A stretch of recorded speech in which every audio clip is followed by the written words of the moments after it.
تہے خنجر کیے سجدے مسلمان ایسے ہوتے ہیں، وہ پیاری پیاری شکلیں دیکھ کر آل پیمبر کی، وہ پیاری پیاری شکلیں دیکھ کر آل پیمبر کی، ستاروں نے کہا اے چاند انسان ایسے ہوتے ہیں، جوانی رن سے کہتی آ رہی ہے لاش قاسم پر، جوانی رن سے کہتی آ رہی ہے لاش قاسم پر، کہ اسلامی جوان مردوں کے ارمان ایسے ہوتے ہیں، مسافر کا تن بے سر ہے اور شب کا اندھیرا ہے، مسافر کا تن بے سر ہے اور شب کا اندھیرا ہے، کسی کی لاش پر گیسو پریشان ایسے ہوتے ہیں، قدم پیشے کے دم نکلا حبیب ابن مظاہر کا، قدم پیشے کے دم نکلا حبیب ابن مظاہر کا، محبت کے وفا کے عہد و پیمان ایسے ہوتے ہیں، خدا ہی جانے دل سے کیا کہا ہوگا نگاہوں نے، خدا ہی جانے دل سے کیا کہا ہوگا نگاہوں نے، سکینہ کو خبر کیا تھی کہ زنداں ایسے ہوتے ہیں. سنا کر نجم قصہ کربلا والے شہیدوں کا. سنا کر نجم قصہ کربلا والے شہیدوں کا. مسلمانوں کو سمجھا دو مسلمان ایسے ہوتے ہیں. خدا کی راہ میں کار نمایاں ایسے ہوتے ہیں.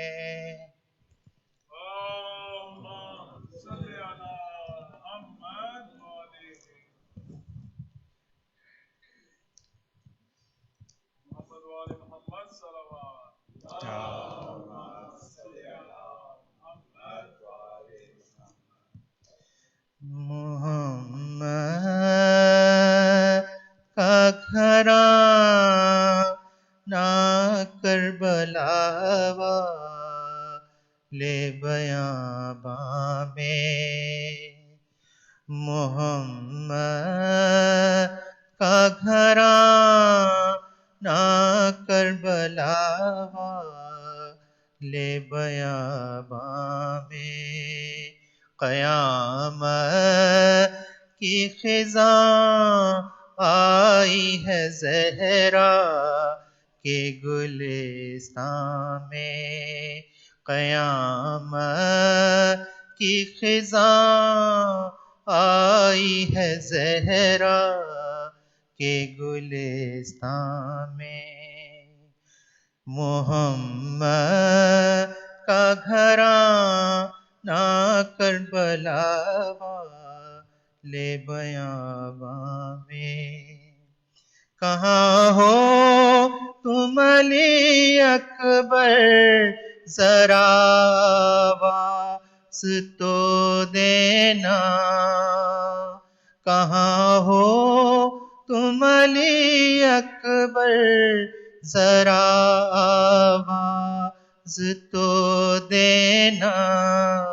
اکیلا رہ گیا ہے فاطمہ کا لال میدان میں.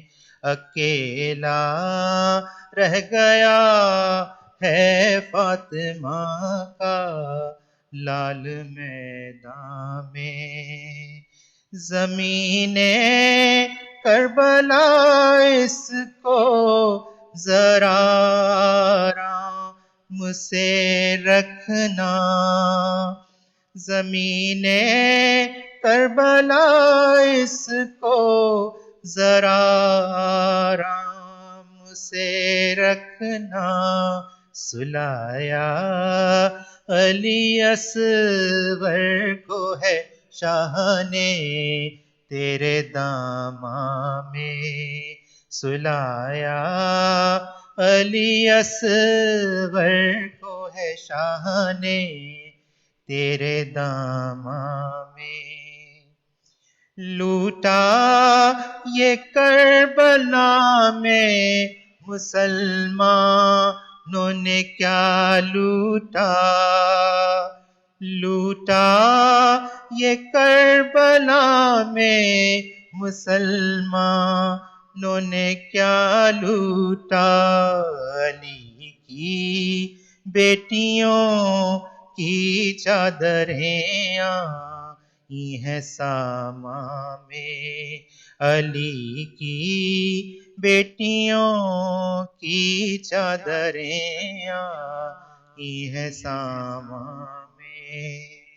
محمد کے گھرانے پہ یہ کیسا انقلاب آیا، محمد کے گھرانے پہ یہ کیسا انقلاب آیا، علی کی بیٹیاں اور شام کے تاریک زندہ میں، علی کی بیٹیاں اور شام کے تاریک زندہ میں، جنازہ بھی اٹھا تھا جس کی ماں کا پردہ شب میں، جنازہ بھی اٹھا تھا جس کی ماں کا پردہ شب میں، کھلے سر آئی وہ پردہ نشیں گنج شہیداں میں، کھلے سر آئی وہ پردہ نشیں گنج شہیداں میں، محمد کا گھرانہ کربلا والے بیاباں میں، قیامت کی خزاں آئی ہے زہرا کے گلستان میں، صلوات۔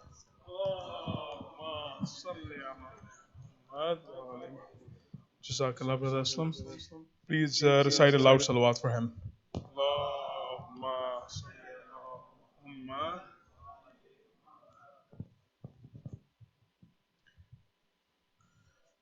And sisters, we're ready for our Urdu speech. Just a quick reminder to make sure your cell phones are on silent mode. And my usual request, if I can have all the brothers come closer to the member. It's always good to have you as close as possible. That makes sure that we have a space available for the brothers who are coming a little bit later. Recite a salawat.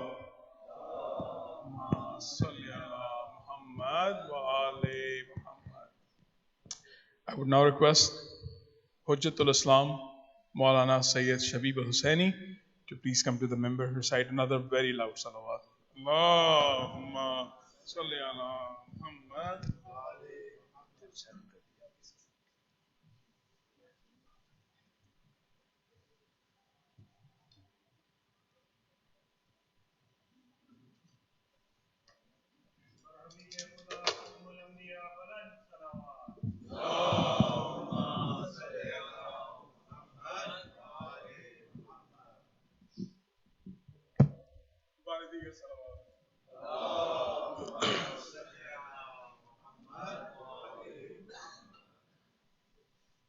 مجلس سے قبل ایک بات یہ عرض کر دوں کہ کل میں نے ایک بہت اہم جملہ عرض کیا تھا، البتہ اس کی ڈیٹیل بیان کرنے کا وقت نہیں تھا اور شاید عشرے کے دوران ہمارے موضوع سے ٹچ بھی نہ کر سکے بات، لیکن میں نے وعدہ کیا انشاءاللہ پھر کبھی اس کو ایکسپلین کروں گا اور واضح کروں گا۔ کوفے والوں کی بے وفائی کے خلاف میرا اپنا نظریہ ہے۔ اس میں ایک شعر تھا ہندوستان کے ایک بہت بڑے شاعر کا، اس شعر کے لیے میں نے عرض کیا کہ میں اسے تسلیم نہیں کرتا، اور ہمارے ملک شیعہ ملک ایران میں عوام کی طرف سے ایک نعرہ بلند کیا جاتا ہے، اس نعرے کو میں نے کہا کہ میں تسلیم نہیں کرتا، لیکن ہاں جو بات کوفے والوں کے لیے مشہور ہے اس کو دیکھتے ہوئے کہنے والے نے شعر بھی کہا اور نعرہ لگانے والے نعرہ بھی لگاتے ہیں، لیکن ہاں ریسرچ اسکالر کے طور پر یہ حق بنتا ہے کسی بھی تحقیق کرنے والے کو کہ وہ اپنا نظریہ پیش کرے۔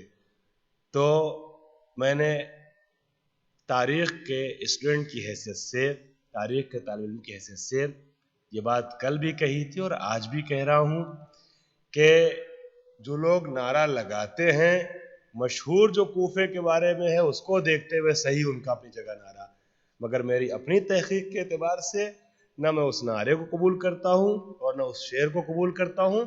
لیکن یہ بات بھی کلیئر کر دوں، یہ نعرہ پبلک لگاتی ہے، علماء نہیں لگاتے. ایک سلبہ پڑھے پر محمد والے محمد.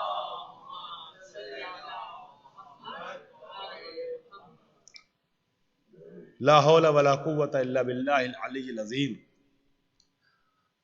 اعوذ باللہ من الشیطان اللعین الرجیم. بسم اللہ الرحمن الرحیم. الحمد للہ الذی ہدانا لہذا وما كنا لنہتدی لولا ان ہدانا اللہ. الذی علم بالقلم علم الانسان ما لم يعلم. الذي لا يبلغ مدحته القائلون ولا يحصي نعماءه العادون ولا يؤدي حقه المجتهدون. الذي لا يدركه بعد الهمم ولا يناله غوث الفتن. الذي ليس لصفته حد محدود ولا نعت موجود ولا وقت معدود ولا أجل ممدود. الذي فطر الخلائق بقدرته ونشر الرياح برحمته وخلق الانسان بلطفه ووتدا بالصخور میدان ارضه. ثم الصلاة والسلام والتحیۃ والاکرام على سید الانام ابی القاسم المصطفى محمد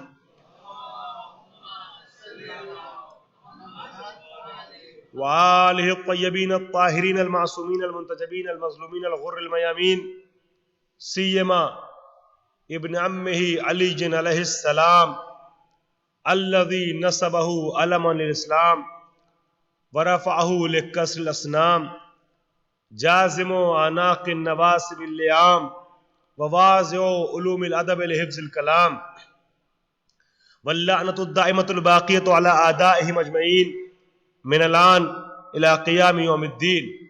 أما بعد، فقد قال الله الحكيم في كتابه الكريم: بسم الله الرحمن الرحيم. انما يريد الله ليذهب عنكم الرجس اهل البيت ويطهركم تطهيرا.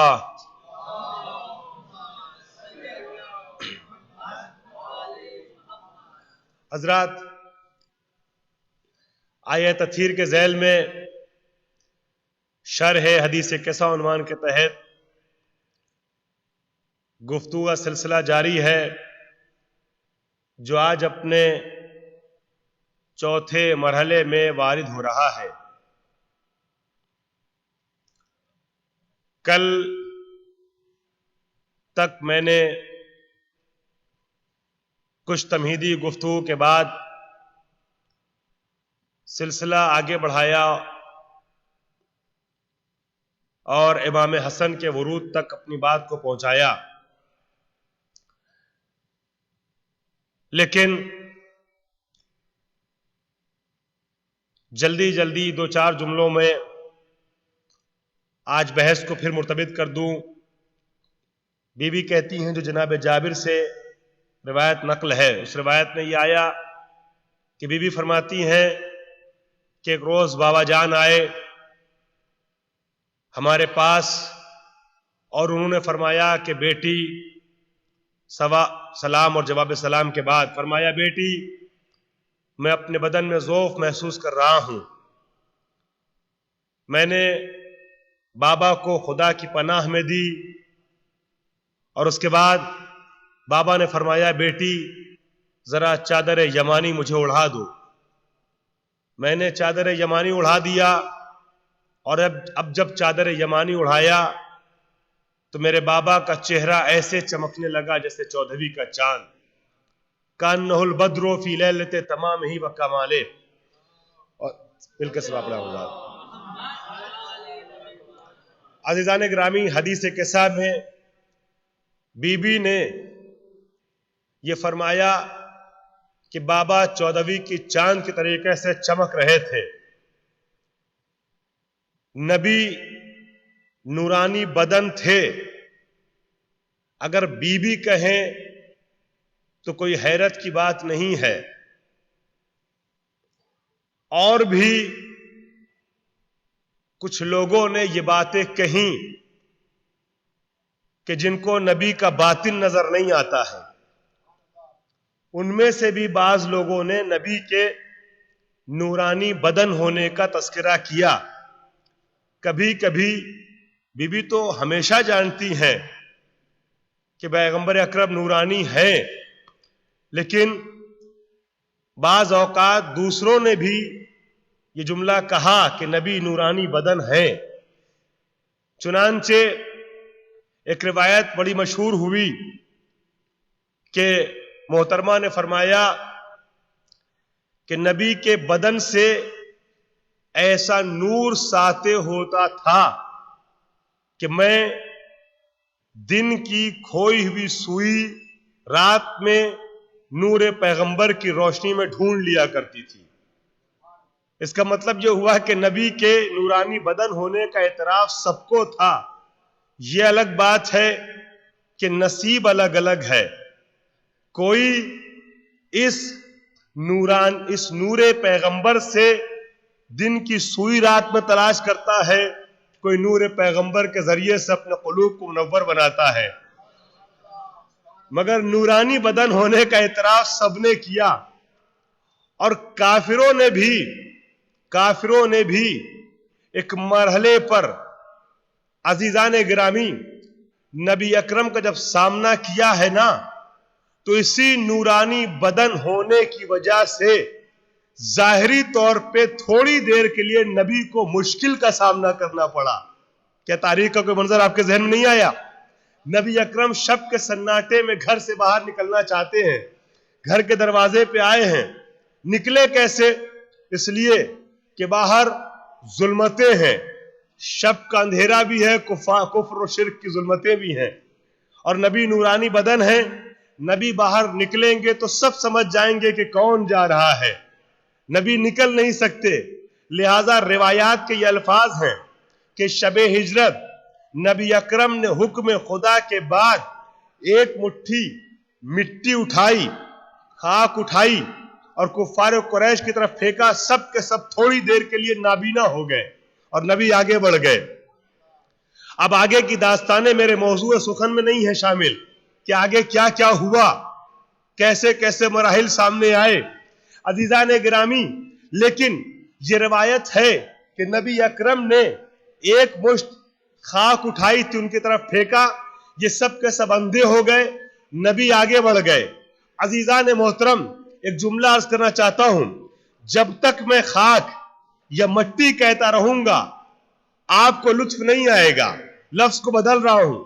یہ نبی نے کفار قریش کی طرف ایک مٹھی یا ایک مشت خاک یا مٹی نہیں پھینکی ہے، بلکہ نبی نے ایک مٹھی تراب کفار قریش کی طرف پھینکا ہے. سب کے سب اندھے ہو گئے. نبی نے بتا دیا کہ جب تم نبی کے ہاتھ پہ آنے والی ایک مٹھی تراب کا مقابلہ نہیں کر سکتے تو اگر ان ہاتھوں پہ ابو تراب آ جائے، غور کر رہے ہیں، اگر ہاتھوں پہ ابو تراب آ جائے تو تم کیا مقابلہ کر پاؤ گے؟ چنانچہ نبی اکرم آگے بڑھ گئے. تو میں عرض کر رہا تھا کہ نبی کے جسم سے ایسا نور ساطع ہوتا تھا کہ شب ہجرت نبی اکرم کو یہ اعجازی کام بھی انجام دینا پڑا. وہی نورانی بدن چادر زہرا کے سائے میں اگر آ جائے تو پھر نور کی بلندی کتنی ہوگی، اس کو کوئی سوچ نہیں سکتا ہے. اور میں اپنے جملے پہ پھر باقی ہوں کہ بی بی نے ہمارے ذہنوں کو قریب کرنے کے لیے جملہ کہا ہے کہ چاند کی طرح چمکنے لگے. ورنہ حقیقت یہ ہے کہ نور پیغمبر کا صدقہ ہے چاند کی نورانیت اور چاند کی روشنی اور چاند کی چمک. یہ صرف زبانی دعویٰ و خطابت نہیں، ابھی آگے حدیث کتاب میں آ رہا ہے. بی بی فرماتی جب بابا سو گئے تو حسن آئے، حسن کو بھی میں نے بھیج دیا، حسن بھی چادر کے اندر چلے گئے. البتہ یہاں لفظ سونا کا اردو میں ترجمہ سونا ہم کرتے ہیں لفظ نائم کا، لیکن یہاں پہ کچھ سوالات ابھرتے ہیں کہ واقعاً وہ سوئے تھے یا سوئے نہیں تھے. وہ ایک الگ بیٹر، اس بیٹر میں پڑھنا نہیں چاہتا ہوں. لیکن بہرحال عربی زبان میں نائم کا لفظ آیا ہے. امام حسن بھی چلے گئے اور اس کے بعد تاریخ کہتی ہے، جس کو جناب فاطمہ کے حوالے سے نقل کیا گیا کہ فما کانت الا ساتم و اذا بولد الحسین اذا بولد الحسین قد اقبل وقال السلام علیک یا امہ فقلت وعلیک السلام یا ولدی ویا قرۃ عینی وسرد فؤادی فقال لی یا امہ انی اشم عندک رایۃ طیبہ کأن رایۃ جد رسول اللہ صلی اللہ علیہ وآلہ وسلم فقلت نام ان جدک واخاک نائمان، نائمان پھر یہاں آیا، دونوں سو رہے ہیں، نائمان تحت الکساء فدر الحسین علیہ السلام نحو الکساء وقال السلام علیک یا جدہ. ایک ایک لفظ پہ پوری مجلس ہے. مجھے نہیں معلوم میرا مجمع کس حد تک لفظوں کو محسوس کرے گا. ہمیشہ آپ نے حدیث قصہ کو دعا سمجھ کے سنا ہے. اس اشرے میں حدیث قصہ کو فضائل آل محمد کا چیپٹر سمجھ کے سن لیجئے. عزیزان گرامی، بی بی کہتی ہیں کہ فدن الحسین علیہ السلام نحو القصہ وقال السلام علیک یا جدہ، السلام علیک یا من اختارہ اللہ، السلام علیک یا رسول اللہ، هل تأذن لي ان ادخل معكم تحت القصہ؟ فقال رسول اللہ صلی اللہ علیہ وآلہ وسلم وعلیک السلام یا ولدی ویا شافع امتی. کیا بات واضح نہیں ہوئی؟ ضروری ہے کہ ہر لفظ کا ترجمہ کروں اردو میں. یا ولدی ویا شافع امتی نام کا دزنت لکا فدخل الحسین علیہ السلام معہما تحت القصہ.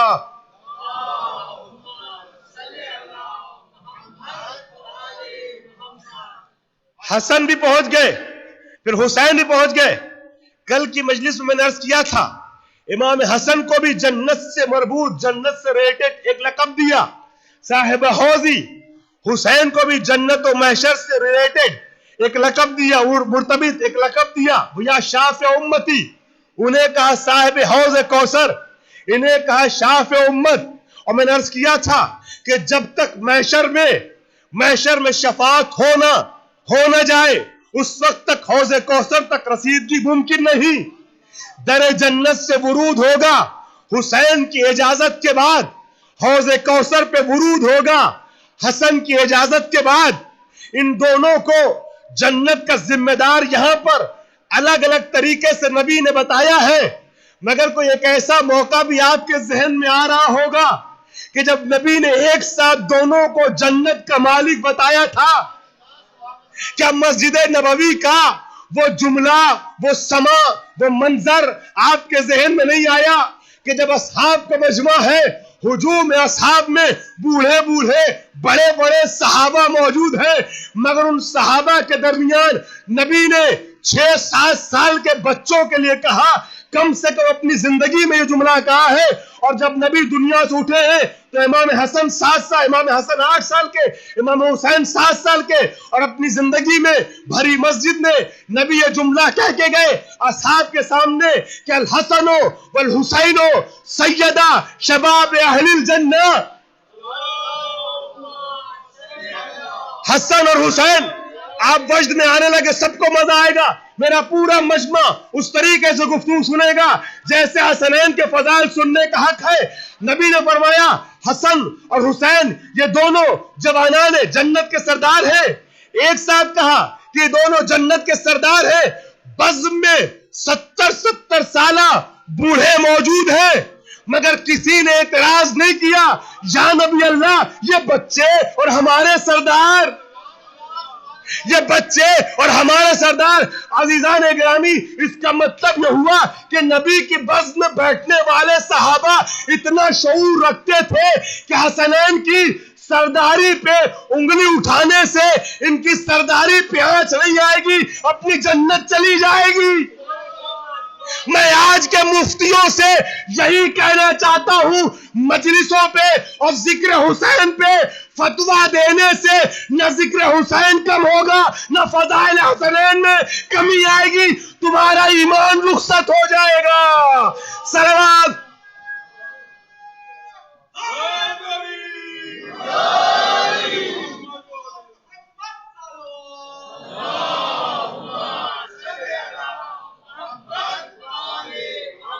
نہ یہ مجلسیں کم ہوں گی، نہ ذکر اہل بیت کم ہوگا.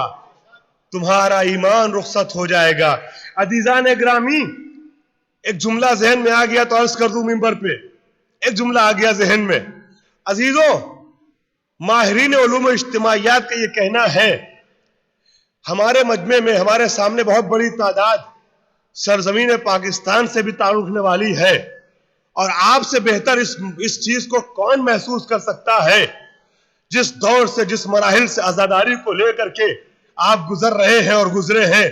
عزیزان گرامی, ماہرین علوم اجتماعیات کا یہ کہنا ہے کہ اگر کسی مشن کے خلاف دنیا کی 3 طاقتوں میں سے کوئی ایک طاقت لگ جائے تو وہ مشن کبھی کامیاب نہیں ہو سکتا ہے. ایک دولت کی طاقت ہے, ایک حکومت کی طاقت ہے, اور ایک پروپیگنڈا کی اور میڈیا کی طاقت ہے. عزیزان گرامی, بعض لوگ دولت اور پروپیگنڈا اور میڈیا کی طاقت کو ایک ساتھ جوڑتے ہیں اور تیسری طاقت کے طور پہ دماغ کو کہتے ہیں. Power of brain, power of money, power of propaganda یا گورنمنٹ, یہ 3 طاقت ایسی طاقت ہے کہ ان میں سے کوئی ایک طاقت کسی مشن کے خلاف لگ جائے تو وہ مشن کبھی کامیاب نہیں ہو سکتا.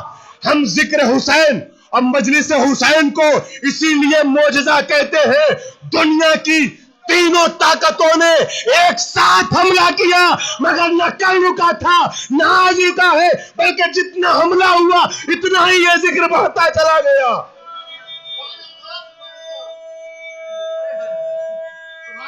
جتنا ہی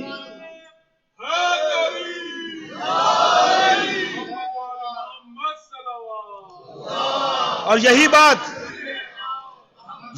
بہت سے علماء ذکر علی کے لیے بھی کہتے ہیں. ذکر علی اور ذکر حسین الگ نہیں ہے, یہی مجلسیں وہ ہیں جس میں ذکر علی ہوتا ہے. تو یہ ذکر وہ ہے جس کے اوپر تینوں طاقتوں نے مل کے حملہ کیا مگر نہیں رک سکا, اور ساتھ میں ٹیررزم کی طاقتیں بھی جوڑ دی گئی, دہشت گردی کی طاقت بھی جوڑ دی گئی, اور ہر جگہ یہ طاقت استعمال کی جا رہی ہے ہمارے خلاف. مگر جتنا روکنے کی کوشش ہو رہی ہے ان مجلسوں کو, ذکر اہل بیت کو, اتنا ہی ابھرتا ہوا چلا جا رہا ہے.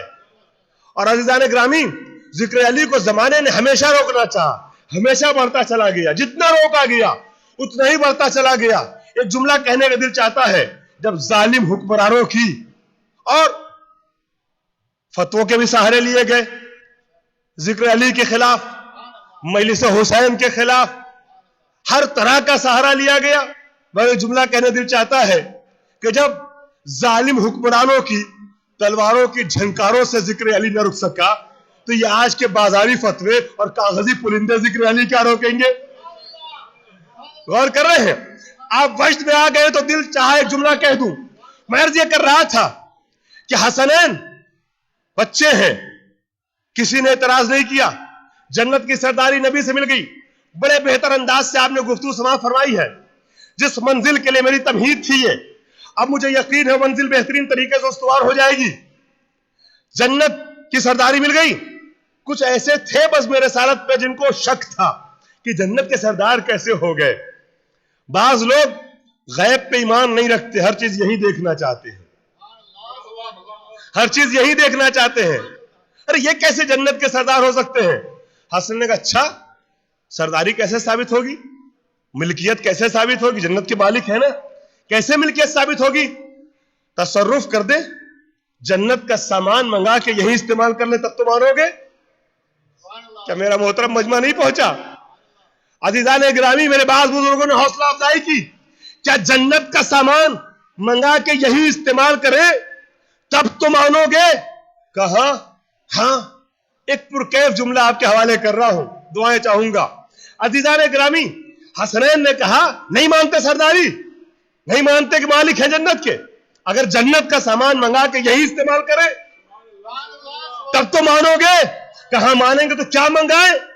جنت کی کھجوریں منگا لے, انار منگا لے, میوے فروٹس منگا لے, کیا منگا لے؟ کہ نہیں یہ نہیں منگائیں گے. اگر یہ منگائیں گے تو نبی کے بزم میں رہنے والے بڑے سرفرے ہیں, یہ کہہ دیں گے کہ نانا کے لیے آیا تھا نواسے حقدار بن گئے. ارے میں کچھ کہہ رہا ہوں, نانا کے لیے آیا تھا نواسے حقدار بن گئے. اب کوئی نانا نواسوں کا ہاتھ روک لیتا کہ نہیں یہ نہیں منگائیں گے, ورنہ کہا جائے گا کہ نانا کے لیے آج کیا منگائیں؟ کپڑے منگائیں گے, اس لیے کہ نانا کا قد ہے بڑا, میرا قد ہے چھوٹا. جب کپڑے منگائیں گے تو کوئی یہ نہیں کہہ سکے گا نانا کے لیے آیا تھا نواسوں نے پہن لیا. اب جب کپڑے آئیں گے تو چھوٹے چھوٹے امامے آئیں گے, چھوٹی چھوٹی کبائیں آئیں گے, چھوٹے چھوٹے پہران آئیں گے. جب چھوٹا لباس آئے گا تو کہیں نہیں کہہ سکے گا کہ نانا کے لیے آیا تھا, نواسے حقدار بن گئے. اب عید کی شب میں سرداری کا اعلان ہو چکا ہے, ثابت کرنا ہے یہاں منگا کر کے. عید کی شب میں ماں سے سوال کیا, اماں کل عید کا دن ہے. واقعہ آپ کا سنا ہوا ہے لیکن بڑے پرکیف طریقے سے پیش کرنا چاہ رہا ہوں. اماں کل عید کا دن ہے, مدینے کے سارے بچے نئے لباس پہنیں گے, ہمارے پاس لباس نہیں ہے نیا. ماں نے کہہ دیا بچوں کپڑے درزی کے یہاں ہیں. بچے معصومہ ماں کی زبان پہ بھروسہ کرتے ہوئے سو گئے سکون سے. مگر مدینے کے کچھ بڑوں کو بے چینی ہو گئی, کپڑے دیے نہیں درزی کے یہاں. فاطمہ نے کپڑے دیے نہیں درزی کے یہاں اور کہہ دیا کپڑے درزی کے یہاں ہیں. وہی بالکل ویسے ہی اعتراض جیسے نبی کے لیے کیا کہ نبی ان پڑھ تھے, کیوں بھائی مکے اور مدینے میں کہیں پڑھائی نہیں, ہم نے ہر اسکول میں پتہ لگا لیا. اور میں کچھ کہہ رہا ہوں, میری بات پہنچی یا نہیں پہنچی؟ ہم نے مکے اور مدینے کے سارے اسکول میں پتہ لگا لیا, کہیں چونکہ نہیں پڑھا تھا لہذا ان پڑھ تھے. ان کو یہ نہیں پتا کہ مدینۃ العلم ہے, علی باب مدینۃ العلم ہے, جس شہر کا دروازہ ایسا ہو. عزیزان گرامی پورے مجمع کی توجہ چاہوں گا, یقیناً آپ سب وجد میں آ رہے ہیں لیکن مجلس کا پورا انداز آ جائے. عزیزان گرامی کہا فاطمہ نے کپڑے دیے نہیں درزی کیا. ہم نے اچھا ٹھہر جائیے, میں چھوٹے بھائیوں کے لیے ایک مثال دے دوں. میں یہاں آیا ممبر پہ, میں نے کہا کل میری قبا جو ہے وہ سل کر کے آ جائے گی. اب اس مجمع میں سے ایک صاحب کھڑے ہو گئے اور پھر کچھ گھنٹوں کے بعد آتے ہیں اور کہتے ہیں مولانا نے ممبر سے جھوٹ بول دیا. کیا ہوا بھائی, کیا جھوٹ بولا ممبر سے؟ کہا قبا جو ہے وہ درزی کیا ہے. ہم نے پھر کیا ہوا؟ کہنے لگے کہ وہ ہم نے شکاگو کے تمام درزیوں کے ہر ٹیلر کیا پتہ لگا لیا, کہیں قبا دی ہی نہیں سلنے کے لیے تو آئے گی کیسے. میں نے ٹھہری, صبح ہونے دی, صبح نہ آئے تو اعتراض کیجئے گا. صبح آ گئی قبا سل کے, پوچھنے کہاں سے آئی. میں نے کہا بنارس سے آئی. کر میں نے تو شکاگو میں پتہ لگایا تھا. میں نے کہا آپ نے پتہ لگایا, اس کا ذمہ دار میں ہوں. میں کیا جانوں شکاگو والے قبا سلنا جانتے بھی یا نہیں. یہ خاص ڈریس ہے, خاص موقع کے لیے منگانا تھا. بس پتہ یہ چلا بھئی ہو سکتا ہے وہ بٹن ادھر کے بجائے ادھر لگا دے, سائز چھوٹا کر دے, بڑا کر دے, کیا کر دے. معلوم یہ ہوا جو انسان جہاں کا رہنے والا ہوتا ہے وہاں کے کارندوں پہ زیادہ بھروسہ ہوتا ہے. خاص موقع تھا, خاص لباس منگانا تھا تو جہاں کے رہنے والے تھے وہاں سے منگایا.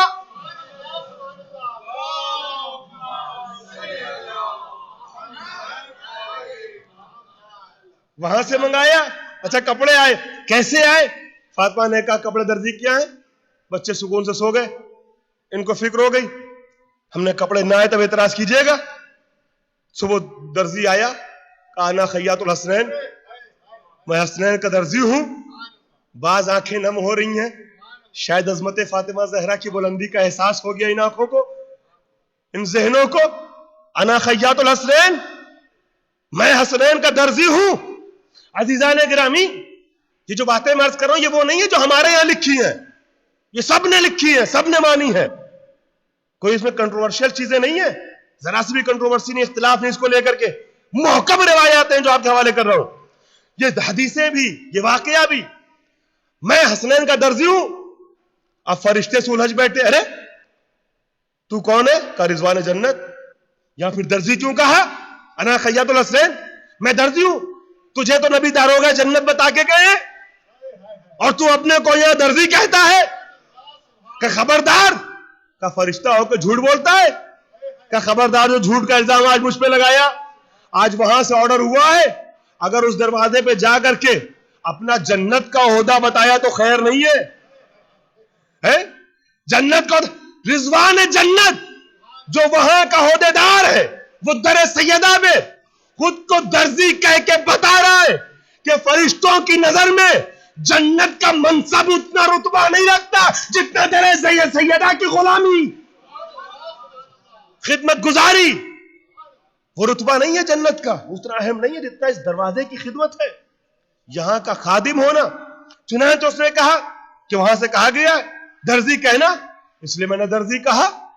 عزیزان محترم، اب یہیں پہ 4 مصرے ذہن میں آ گئے تو آپ کے حوالے کر دوں. ماشاءاللہ میں نے دیکھا آپ کا ذوق شعری. شاعر کہتا ہے اپنے عقیدے کا دفاع بھی کر جاتا ہے شاعر ان 4 مصروں میں. رضوان خوابوں میں خیالوں میں اپنے، ایک ایک مصرے پہ توجہ، خوابوں میں خیالوں میں اپنے جنت کا نظارہ کرتے ہیں. خوابوں میں خیالوں میں اپنے جنت کا نظارہ کرتے ہیں. صدیق بتا کر جھوٹوں کو کچھ لوگ اسی پر مرتے ہیں. صدیق بنا کر جھوٹوں کو کچھ لوگ اسی پر مرتے ہیں. رضوان رضوان درے صدیقہ پر، یہ ہے صدیقہ. رضوان درے صدیقہ پر کہتا ہے کھڑا میں درزی ہوں، کہتا ہے کھڑا. رضوان درے صدیقہ، رضوان درے صدیقہ پر کہتا ہے کھڑا میں درزی ہوں. اب بولو فرشتے جھوٹے ہیں یا وہ بھی تقیہ کرتے ہیں؟ صلوات پر محمد و آل محمد.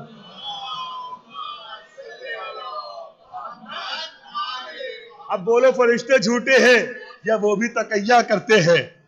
عزیزان گرامی، کپڑے لے لیے حسنین نے، کپڑے لے لیے، اور اس کے بعد جب کپڑے آ گئے نا تو مسجد میں آ گئے. خوشی کے آنسو آپ کی آنکھوں میں آ جائیں تو پھر مجھے دعا میں یاد رکھیے گا.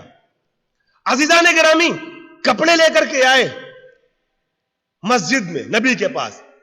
کہا اب یہاں سے دیکھیے گا، امامت کے نخرے ہیں، رسالت کی ناز برداری ہے. آتے اور آنے کے بعد، جی آتے ہیں اور آنے کے بعد کہتے ہیں نانا جان کپڑے اماں نے منگوایا ہے، لیکن مدینے کے سارے بچے رنگین کپڑے پہنیں گے، ہمارا کپڑا سفید ہے، ہمیں رنگین کپڑے چاہیے. عزیزان گرامی، نبی نے ہاتھوں میں کپڑا لیا، کپڑا رنگنا چاہتے ہیں کہ جبریل امین آب سلسبیل لے کر آ گئے. عظمت حسنین ملاحظہ فرمائے، یا نبی اللہ خدا کا حکم ہے کہ جہاں کے کپڑے وہی کے پانی سے رنگے جائیں گے. آب سلسبیل لے کر آئے جبریل، جبریل نے پانی ڈالا. نبی نے امام حسن سے پوچھا بتاؤ بیٹا تمہیں کون سا رنگ پسند ہے، کون سا رنگ پسند ہے؟ پانی بے رنگ ہوتا ہے، بے رنگ پانی سفید کپڑے پہ ڈالا گیا، مگر دست نبوت کا اعجاز یہ تھا. حسن نے جواب دیا کہ مجھے سبز رنگ پسند ہے. نبی نے جیسے ہی نچوڑا وہ لباس ہرا ہو گیا، وہ لباس سبز ہو گیا. پھر پوچھا بیٹا حسین تمہیں کون سا رنگ پسند ہے؟ کہا نانا جان مجھے سرخ رنگ پسند ہے. بے رنگ پانی سفید کپڑے میں ڈالا گیا. اب جو نچوڑا تو دست رسالت کا مرزا پھر سامنے آیا. حسین کا لباس سرخ ہو گیا، لال ریڈ ہو گیا. نبی رونے لگے. اصحاب نے پوچھا کیوں رو رہے ہیں؟ کہ رنگوں کے انتخاب نے رلا دیا. پھر آگے کی پوری داستانیں جو مصائب تک مجھے لے جائیں گی میں چھوڑ رہا ہوں. عزیزان گرامی، جب کپڑے لے لیے نا، گھر گئے پہن کے آئے، پھر ایک نخرا، پھر ایک ناز کیا. نانا مدینے کے سارے بچوں کے پاس سواری ہے، سواری ہے، ہمارے پاس کوئی سواری نہیں ہے، ہم کہے پہ سواروں؟ اتنا بڑا اصحاب کا مجمع تھا، کیا نبی کسی سے کہتے جاؤ جاؤ ناکا لے آؤ، اونٹ لے آؤ، جانور لے آؤ؟ نہیں آتا. مگر دیکھیں آج سب کچھ خاص ہو رہا ہے، سب کچھ خاص ہو رہا ہے، لباس سے لے کر کے آگے کی منزل ہوتا ہے. نبی اکرم زمین پہ جھک جاتے ہیں، اپنے زمین پہ جھک جاتے ہیں اور ناقے کی شکل اختیار کر لیتے ہیں. ایک طرف دوش پہ حسن بیٹھتے ہیں، ایک طرف حسین بیٹھتے ہیں. نبی خود ناقہ بن گئے حسنین کے لیے. یہ کہانی نہیں ہے، یہ صحیح روایت ہے عزیزو. خود ناقہ بن گئے. اس کے بعد حسنین نے ایک اور خواہش کی، نانا سارے بچوں کے ہاتھوں میں ناکوں کی مہار ہے، ہمارا ناکہ کیسا ہے جس کے پاس مہار نہیں ہے؟ زلف نبوت کا، زلف محمد کا کلمہ پڑھنے والوں کچھ اس کا مقصد بھی سمجھتے ہو؟ کیا نبی نے فیشن میں بال بڑھائے تھے؟ فیشن میں بال بڑھائے تھے؟ نبی کا کوئی عمل بھی عبث نہیں ہوتا. شاید وجہ یہی تھی کہ اگر حسنین نے عید کے دن مہار کا مطالبہ کر لیا تو کہاں سے لائیں گے؟ چنانچہ اپنی زلفوں کو 2 حصوں میں بانٹا، ایک حسن کے ہاتھ میں، دوسرا حسین کے ہاتھ میں. اس کے بعد ایک جملہ جو ہم سب کے لیے بہت قیمتی ہے.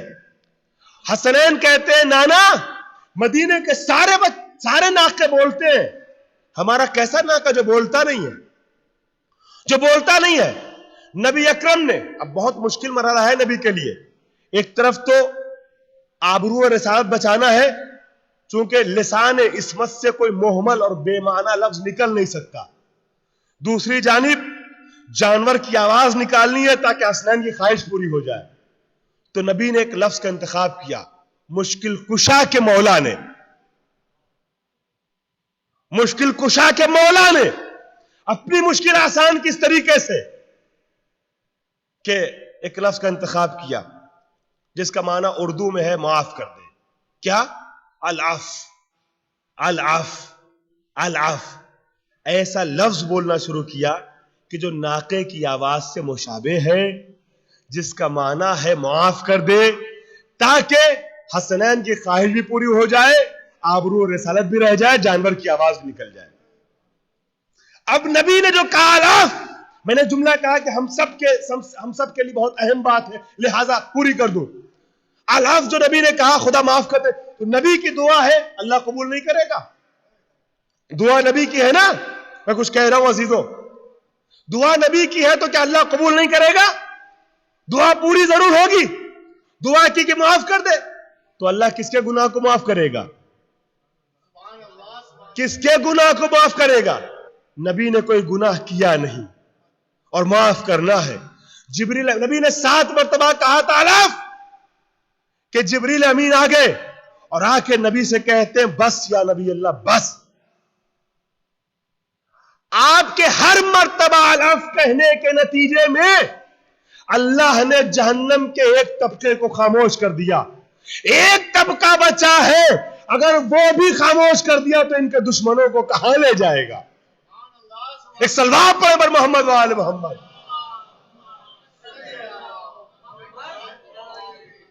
شاید میری بات پہنچی نہیں, اسی ایک جملے میں تبلہ و تبرہ سب کچھ چھپا ہوا تھا. 7 طبقے خاموش ہو گئے, ایک رہ گیا ہے, اگر اسے بند کر دیا تو ان کے دشمنوں کو کہاں لے جائے گا؟ عزیزان گرامی, بی بی کہتی ہے کہ نبی نے شافع امت کا لقب دیا. حسین چادر کے اندر سو گئے. فما کان ذلت فاقبل عند ذلك ابو الحسن علی امیر المومنین علیہ السلام. پھر اس کے بعد مولا کائنات آئے. مولا کائنات نے آ کے سلام کیا ہے. یہاں پہ تھوڑا سا کچھ پیغام ہے, مگر مجلس کے بیچ میں اس طرف جانے سے مجلس کا رنگ بدل جائے گا, لہٰذا نہیں جا رہا ہوں. فضائل کو ہی آگے بڑھا رہا ہوں 5 منٹ تک, 5-6 منٹ. اور انشاءاللہ کل وعدہ کرتا ہوں جو امیر المومنین اور مولا کائنات کے درمیان گفتگو ہوئی ہے, اس گفتگو سے شوہر اور زوجہ کے لیے, وائف اور ہسبینڈ کے لیے 1-2 میسج حوالے کروں گا کل ابتدائی مجلس میں انشاءاللہ. بی بی کہتی ہے کہ مولا نے آ کے سلام کیا, میں نے جواب سلام دیا.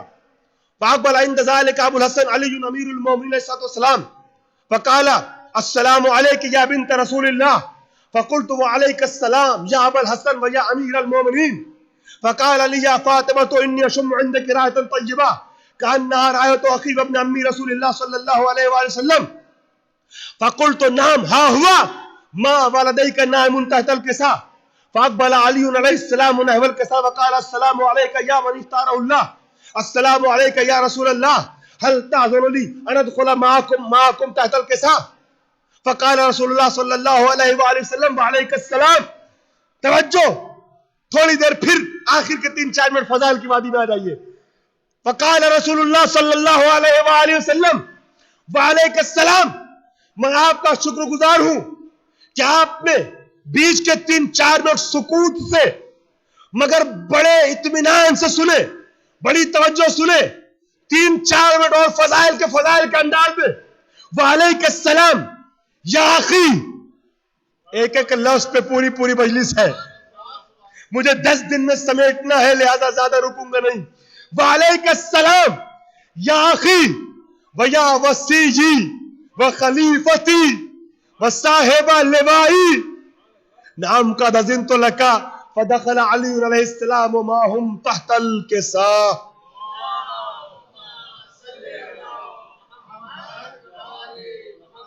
بی بی کہتی ہے کہ نبی سے اجازت مانگی.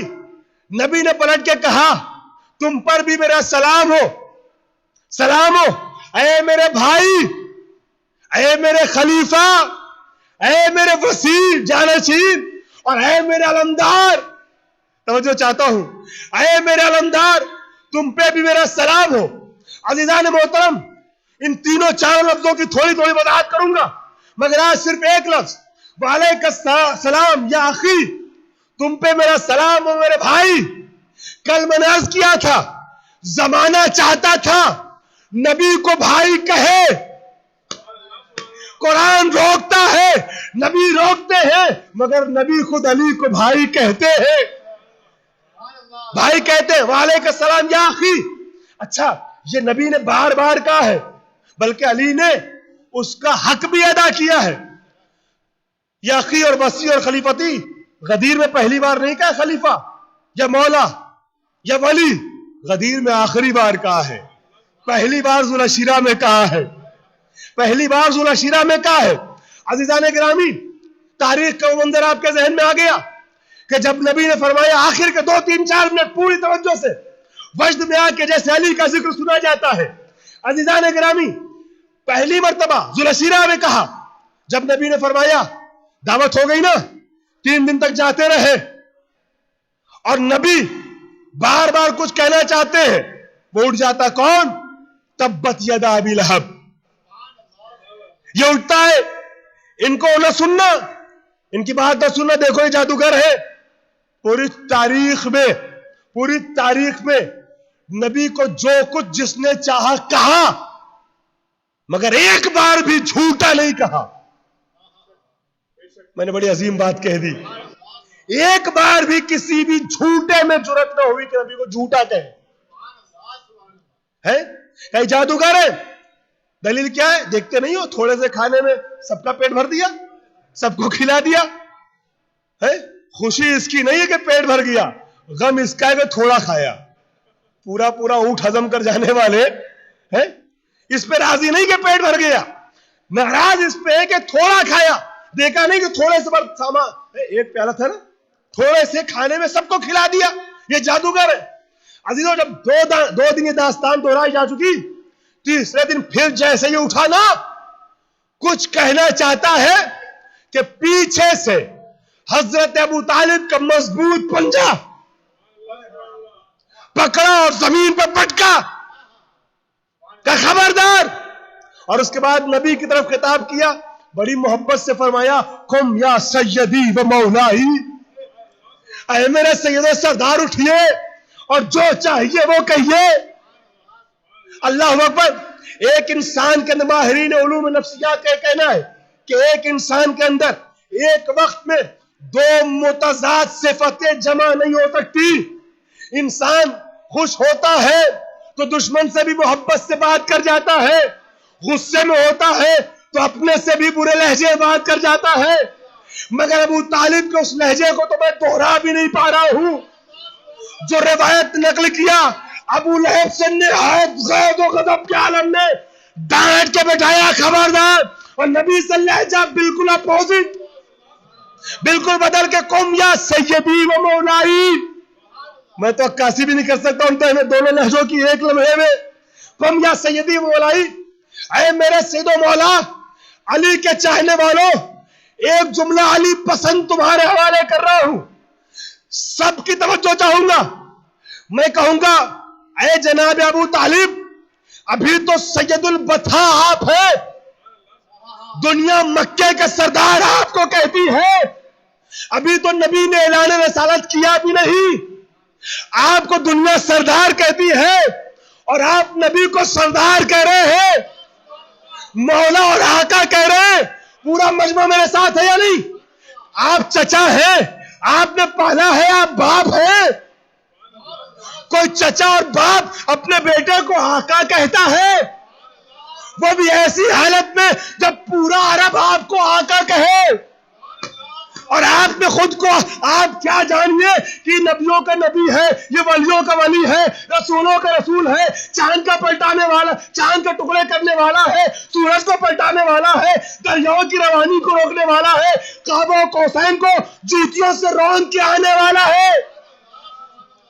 آپ کیا جانیے. عجب, ایک جملہ حوالے کر رہا ہوں میرے بزرگوں بھائیوں, قدر کرنا.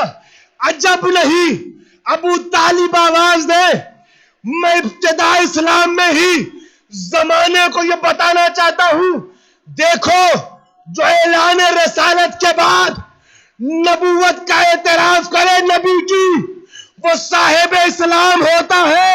جو اعلان رسالت سے پہلے نبی کی عظمت کا کلمہ پڑھے وہ محسن اسلام ہوتا ہے. صلوات محمد وآل محمد.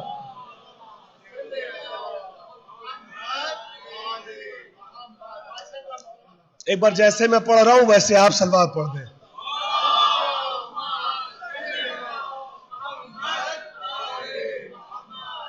وہ محسن اسلام ہوتا ہے. یہاں پہ دل چاہ رہا ہے جناب ابو طالب کے بارے میں کچھ باتیں کہنے کا, مگر نہیں, وقت ختم ہو رہا ہے, لہذا آخری کو مکمل کر دوں. نبی نے کہا کہ میری نصرت کا جو وعدہ کرے گا وہ میرا بھائی ہوگا, میرا وسیع جانشین و خلیفہ ہوگا.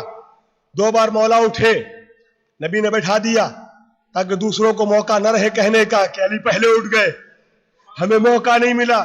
تیسری بار بھی جب کوئی نہ اٹھا, علی اٹھے تو ہاتھ پکڑا اور یہ آواز دیا کہ یہ میرا بھائی ہوگا, وسیع ہوگا, خلیفہ ہوگا, جانشین ہوگا. یہ پہلی بار ہے علی کی کمسنی میں جب علی کی جانشینی کا نبی نے اعلان کیا ہے. عزیزان گرامی, اب آپ دیکھیے, وعدہ کر لیا نا تو نصرت مسلسل کرتے ہوئے نظر آئے, بھائی کے طریقے سے ہر وقت ساتھ رہے. چنانچہ ابتدائے اسلام میں ہی, تبلیغ اسلام کی شروعات میں ہی وہ واقعہ آپ نے سنا ہوگا. ایک نیا گوشہ شاید آپ کے لیے ہو, وہ حوالے کرنے کے لیے یہ ساری تمہیدیں تھی. عزیزان گرامی, جناب پیغمبر اکرم تبلیغ کے لیے جاتے ہیں, واقعہ آپ کے ذہن میں کیا ہوتا ہے؟ اینٹ اور پتھر برسائے جاتے ہیں. نبی زخمی حالت میں گھر واپس آتے ہیں. جناب ابو طالب جا کے بڑوں سے شکایت کرتے ہیں کہ اپنے بچوں کو سمجھا لو. بڑے یہ کہتے ہیں یہ بچوں کی بات ہے, بڑوں کی مداخلت کی ضرورت کیا ہے؟ میرا مجمع میرے ساتھ آنے لگا. یہ بڑوں کی مداخلت کیا ہے؟ عزیزان گرامی, ایک سوال ہے جس کا یہاں میں جواب دینا چاہتا ہوں. جناب عیسیٰ گہوارے میں نبی کہلائے, نبوت کا اعلان کیا, گہوارے میں تھے, کہہ دیا کہ اللہ نے مجھے نبی بنایا ہے. یہ ہمارے نبی نے 40 سال تک انتظار کیوں کیا؟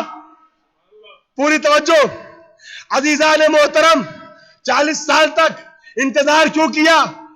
اچھا, کہنے والوں نے کہا اور صحیح کہا کہ انتظار اپنے جانشین کا تھا, یعنی انتظار علی کا تھا. تو اگر علی ہی کا انتظار کرنا تھا تو بات یہ ہے کہ خدا قادر مطلق ہے. خدا جناب عقیل کی جگہ, جناب طالب کی جگہ علی کو پیدا کر سکتا تھا, علی کی جگہ طالب کو پیدا کر سکتا تھا. دونوں میں 30 سال کا فاصلہ ہے. جتنا نبی اور علی میں فاصلہ اتنا طالب اور علی میں فاصلہ.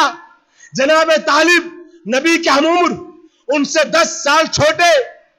جناب عقیل ہے, توجہ چاہتا ہوں, ان سے 10 سال چھوٹے. جناب جعفر ہے, توجہ, ان سے 10 سال چھوٹے. جناب امیر المومنین ہے. تو یہاں پر جب طالب پیدا ہوئے تھے تبھی خدا علی کو پیدا کر سکتا تھا, مگر کیوں نہیں پیدا کیا؟ ایک مصلحت جو سمجھ میں آتی ہے وہ اس واقعے میں سمجھ میں آتی ہے. جب ابو طالب گئے اور جانے کے بعد کہتے اپنے بچوں کو سمجھا لو, میرا مجمع پہنچ گیا, اپنے بچوں کو سمجھا لو, تو عرب کے قریش کے بڑوں نے جواب دیا کہ بچوں کی بات ہے, بڑوں کی مداخلت کی ضرورت کیا ہے؟ ابو طالب خاموشی سے گھر واپس آئے. اگلے دن جب نبی تبلیغ کے لیے گئے تو علی کو ساتھ کیا. علی کھجوریں کھاتے جا رہے ہیں, گٹلیاں جیب میں رکھتے جا رہے ہیں. یہ بچپنے کا کھیل نہیں ہے. ارے میں کچھ عرض کر رہا ہوں, یہ امامت کی مصلحت ہے. لہذا گٹلیاں اکٹھا کرتے گئے. اب جب اس علاقے پہنچے جہاں نبی پہ حملہ شروع ہوا, ادھر سے بچوں نے اینٹ و پتھر پھینکنا شروع کیا. نبی زخمی ہونے لگے. علی نے کھجور کی گٹلیاں بیج جیب سے نکالی, ادھر مارنا شروع کیا. کفار قریش کے بچے, کوئی اندھا ہوا, کوئی لنگڑا ہوا, کوئی لولا ہوا, کسی کی ناک ٹوٹی, کسی کی آنکھ پھوٹی. اب زخمی حالتوں میں جب بچے اپنے بڑوں کے پاس گئے, پوچھا کس نے حالت بنا دی؟ کہ علی نے. سارے بڑے گھروں سے نکلے, ابو طالب کے پاس آئے, اپنے بچے کو سمجھا لیجئے. ابو طالب نے جملہ لوٹا دیا, بچوں کی بات ہے.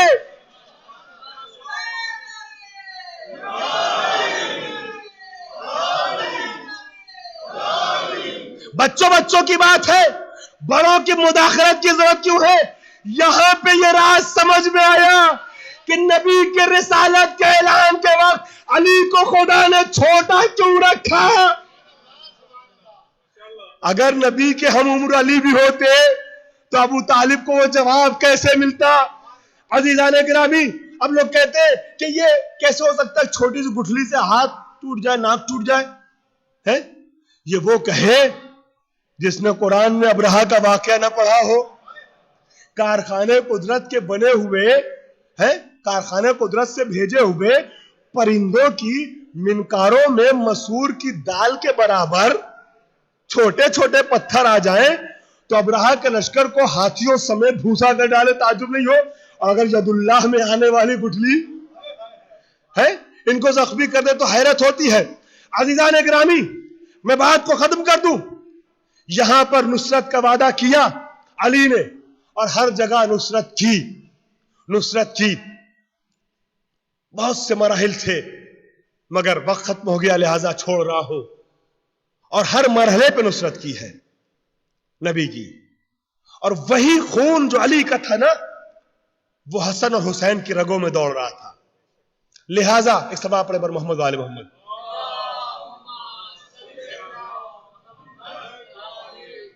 لہذا انہوں نے بھی ہر مرحلے پر نصرت کی ہے نبی کی اور نبی کے دین کی. نبی کے دین پہ جب وقت پڑا ہے تو یہ سامنے آئے ہیں. اور کیا کہنا حسین کی نصرت کا. حسین نے زمان طفلی میں ہی نبی سے وعدہ کیا تھا کہ ہم آپ کے دین کی حفاظت کریں گے. اسی وعدہ طفلی کو وفا کرتے ہوئے حسین کربلا آ گئے. عزاداروں, آج چوتھی محرم ہے. چوتھی محرم تک عام طور پہ ہم لوگوں کے یہاں کا یہ دستور ہے کہ اصحاب کا ذکر ہوتا ہے, اور پھر 5ویں محرم سے مصائب رسول کے جگر پاروں کے پڑھے جاتے ہیں.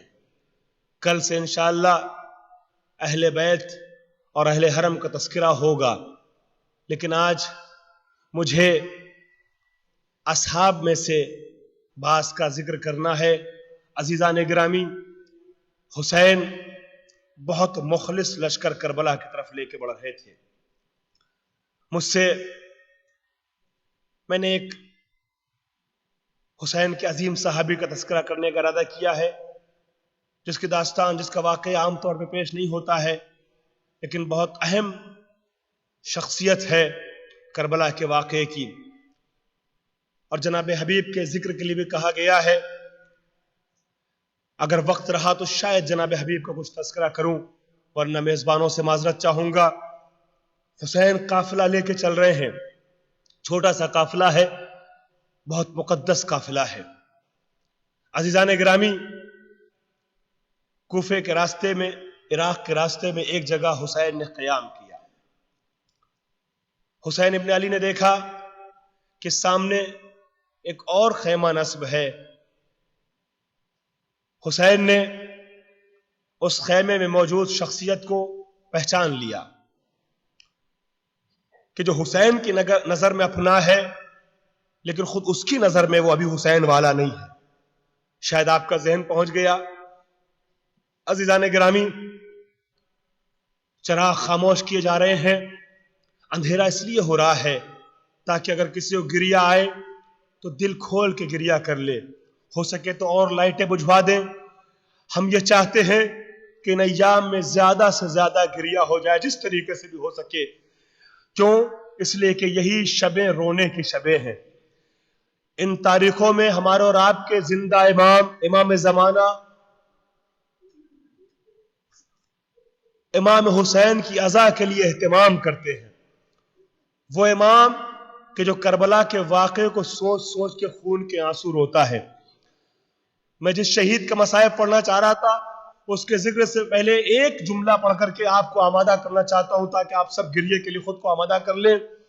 عزیزوں، علماء بیان کرتے ہیں کہ امام زمانہ کربلا کی مصیبت کو یاد کر کے خون کے آنسو روتے ہیں. کسی نے آیت اللہ محسن الحکیم سے ایک سوال کیا کہ یہ کیسے ہو سکتا ہے کہ ایک انسان خون کے آنسو روئے؟ یہ بہت پہلے کا واقعہ نہیں ہے. ہو سکتا آپ میں سے بعض لوگوں نے، بعض بزرگوں نے محسن الحکیم صاحب کی تقلید بھی کی ہو، مگر یہ واقعہ میں نے پہلے علماء سے سنا. بعد میں احمد آباد گجرات میں ایک صاحب ہیں جن کا نام محمد علی ہے. انہوں نے مجھے یہ واقعہ بتایا کہ میں خود وہاں موجود تھا جب یہ واقعہ رونما ہوا تھا. انہوں نے معجزے کا نام دیا تھا اس کو. البتہ ہم اصطلاحی طور پہ معجزہ نہیں کہتے ہیں. وہ کہتے ہیں میں صرف ایک واسطے سے واقعہ آپ کی خدمت نقل کر رہا ہوں جو اس مجمع میں موجود تھا، اس نے مجھے خود بتایا ہے. عزیزوں، آیت اللہ محسن الحکیم سے سوال کیا گیا کہ کیسے ممکن ہے کہ ایک انسان خون کے آنسو روئے؟ وہ فرماتے ہیں ذرا ایک سفید رومال میرے حوالے کرو. سفید رومال آیت اللہ محسن الحکیم کو دیا گیا. مرجع وقت تھے، خوئی صاحب سے پہلے فقیہ تھے، ان کی تقلید ہوتی تھی. سفید رومال دیا گیا. تھوڑی دیر تک آنکھ پہ لگائے ہوئے دنیا سے ماورا ہو کے نہ جانے کیا سوچتے رہے کہ اب جو رومال سامنے رکھا تو اس پہ خون کے تازہ نشانات تھے. کہ دیکھو میں معصوم نہیں ہوں، میں امام نہیں ہوں، مگر میں نے تھوڑی دیر میں نے دنیا سے ماورا ہو کے صرف کربلا سوچا، میری آنکھوں میں خون آ گئے. تو وہ امام کہ جو ہر روز کربلا کے ایک ایک منظر کو اپنی آنکھوں سے دیکھتا ہے، وہ کیوں خون کے آنسو نہ روئے؟ کربلا کا ایک ایک منظر امام کیسے دیکھتے ہیں؟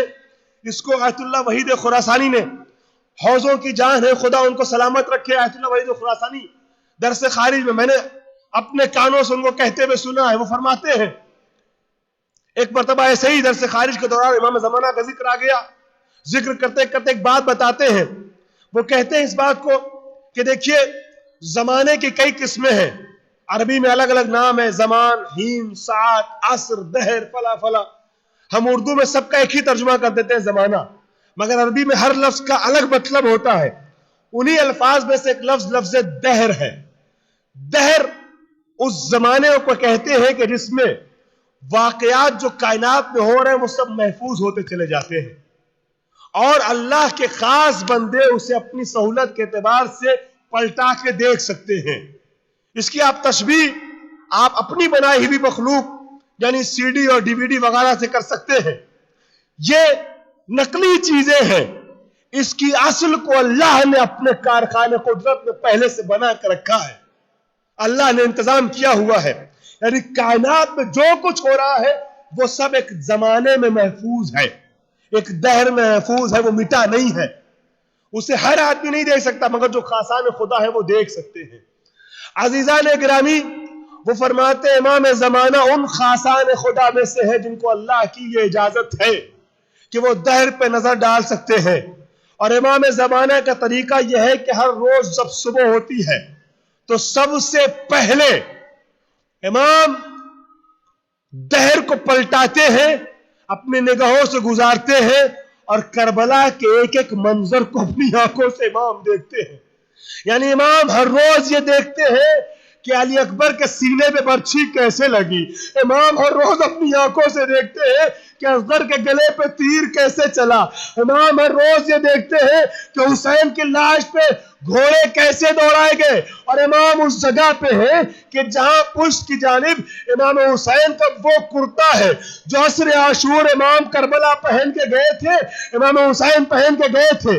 اور عزیزوں, امام زمانہ کو یہ حکم ہے کہ جب اس کرتے سے تازہ خون جاری ہو جائے تب سمجھ لینا کہ تمہارے ظہور کا وقت آ گیا ہے. اللہ اکبر. آپ نے محسوس کیا کربلا کے واقعے کو سوچ کے امام زمانہ خون کے آنسو ہوتے ہیں. وہ امام وارث کربلا ہے, یقیناً فرش عزا پہ آیا ہوگا. آج امام کو 2 جملوں میں پرسا دے لیجئے. عزیزوں, تاریخ کہتی ہے کہ اس خیمے کو دیکھا امام حسین نے, جناب علی اکبر سے کہا دیکھو اکبر, اس خیمے میں زہیر ابن قین ہے, جاؤ زہیر کو میرا سلام کہنا اور کہنا بابا نے یاد کیا ہے. جناب زہیر امام حسین کے چاہنے والوں میں نہیں ہے, مذہب حسین پہ نہیں ہے ابھی.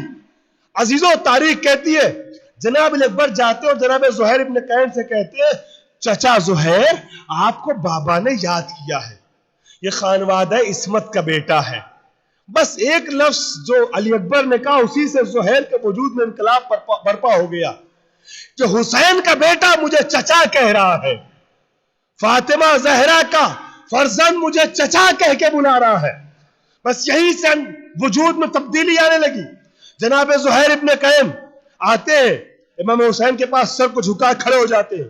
ابھی حسین کے کلمہ گو نہیں ہے, حسین کی عظمتوں کا اعتراف نہیں کرتے ہیں, یعنی حسین کو امام نہیں مانتے ابھی. لیکن اس سلام کے جواب میں کیفیت ایسی ہو گئی, یاد کرنے کے جواب میں کیفیت ایسی ہو گئی کہ سر کو جھکا کے کھڑے ہیں. آقا کیا مجھ سے کوئی غلطی ہو گئی, مجھے آپ نے کیوں بلوایا ہے؟ کہ زہیر تم اتنی دور دور غیروں کی طرح کیوں رہ رہے ہو؟ زہیر تمہارا نام تو ہمارے ساتھ شہید ہونے والوں میں شامل ہے. بس اتنا سننا تھا کہ جناب زہیر حسین کی دعوت کو قبول کرتے ہیں. خیمے میں آتے ہیں, غلام موجود ہے خیمے میں, زوجہ موجود ہے.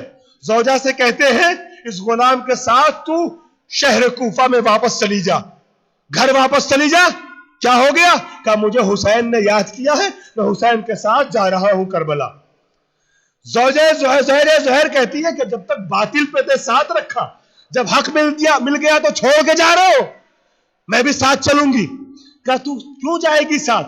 تجھے معلوم ہے نا جنگ ہوگی, جنگ کا دستور ہے جب مرد مارے جاتے ہیں تو عورتوں کو اسیر بنایا جاتا ہے. زوجہ زہیر نے کہا نہیں میں ساتھ چلوں گی. اگر خیموں کو لوٹنے کے لیے اشقیہ آئے نا, مخالف فوج آئی, تو میں فاطمہ زہرا کی بیٹی زینب کبریٰ کے خیمے میں چلی جاؤں گی. اللہ اکبر. میں دیکھ رہا ہوں کہ آپ میں سے کچھ حضرات رو رہے ہیں, گریہ کر رہے ہیں, مگر ابھی آواز گریہ ویسے بلند نہیں ہوئی جیسے امام صادق کی تمنا ہے. عزاداروں میں کہہ چکا ہوں کہ حسین کے غم میں آواز بلند کر کے گریہ کرنا ہے. مجھے 2 جملہ پڑھنے دیجئے, مجلس ختم کر رہا ہوں.